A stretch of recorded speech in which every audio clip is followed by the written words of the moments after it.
हे गण्या ऐक ना म्हाताऱ्याची मजा घ्यायची का? हो माय मी तर लय बोर व्हायला लागले पण माय मी करायचं काय रे? अरे ट्रेनची चेन वडू आणि म्हाताऱ्यावर नाव घालून अरे नाही नाही उगं काही झालं तर त्या मायचा गाणं तुला मजा घ्यायची का नाही? आणि काय झालंच ना हे पाय कॅश 20,000 रुपये न्याजो माय मी 2,000 रुपये फेकून मारून पोलिसाच्या तोंडावर.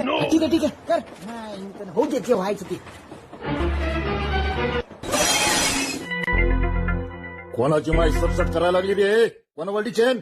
ह्या आजोबानं काय हो तुम्हाला माहित नाही का विनाकारण चेन वळली तर जुर्माना भरावा लागते म्हणून? हा साहेब ते काही मला माहित नाही पण म्या चेन वळली याचं कारण असं आहे की म्या आताच बाजारात 2 बोकडे इकले शेळीचे. त्याचे पैसे घेऊन घरी जाऊ लागलो तर या पोरानं मला मारलं आणि मग सगळे पैसे घेतले. पहा त्याच्या खिशात 20,000 रुपये असतील. पहा तुम्ही पहा. असं अरे छाटूंची